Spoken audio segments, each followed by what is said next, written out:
Qu'est-ce que l'ego et 3 pistes pour vivre en symbiose avec ton ego.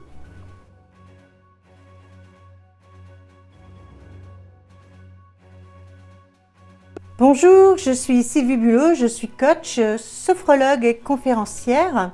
Aujourd'hui, je voulais te parler de l'ego. Qu'est-ce que l'ego? Qui est-il? L'ego, tout simplement, c'est une partie de nous, une partie de nos pensées. Une partie de nos pensées, et il a été créé depuis la plus tendre enfance avec tout ce que nous avons pu entendre tant de nos parents que de la société, que des différents interlocuteurs que nous avons pu avoir dans notre vie. Il est tout ça.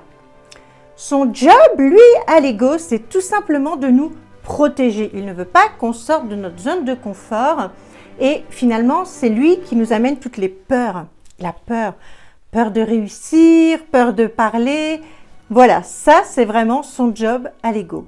Du coup, qu'est-ce qui se passe? Eh bien, tout simplement, lorsque tu as peur, bien souvent, ça fait monter des angoisses. Alors, comment gérer l'ego? Eh bien, la première chose, ça va être d'en prendre conscience. C'est-à-dire qu'il va vraiment falloir que nous nous arrêtions pour regarder ce qui se passe dans nos pensées.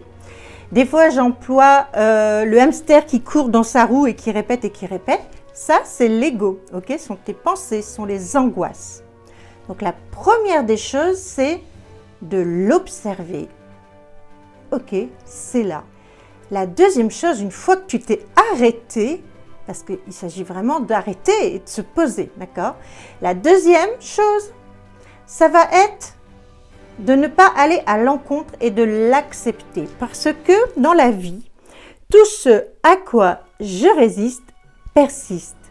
Au plus nous résistons sur quelque chose, au plus cette chose persiste. Donc, il va falloir l'accepter et dire c'est ok, c'est une partie de moi, elle est là, je l'accepte. Troisième chose, eh bien, il va falloir que nous en reprenions le contrôle. Ça n'est qu'une partie de nous. On ne peut pas se laisser dicter par l'ego.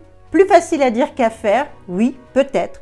Mais si nous avons pris le temps de nous poser et de nous dire « Waouh, je suis en train de penser ça ».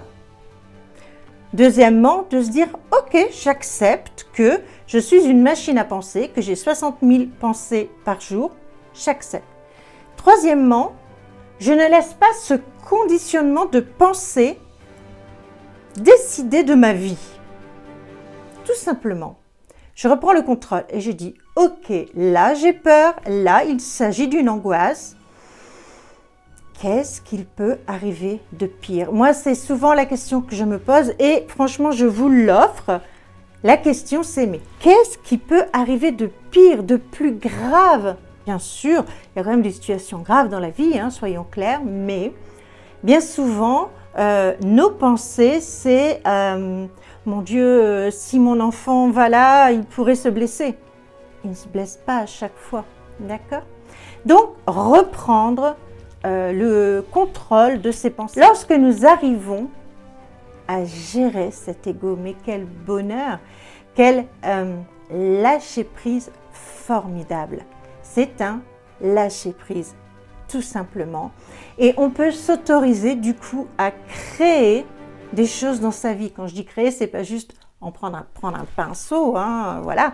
Mais par exemple, je vois en tant qu'entrepreneur, eh bien, si nous laissons trop notre ego prendre le dessus, l'entrepreneur ne va jamais créer son entreprise. Il va jamais oser aller voir des partenaires, créer sa vie tout simplement et devenir la meilleure version de soi-même. Pour terminer, je tiens à préciser que notre ego sera là toute notre vie. Il n'y a pas possibilité de s'en débarrasser une bonne fois pour toutes. Voilà, je te referai une vidéo sur l'ego parce qu'il y a tellement de choses à dire dessus. Je te fais 1000 bisous positifs et je te dis à bientôt. Ciao!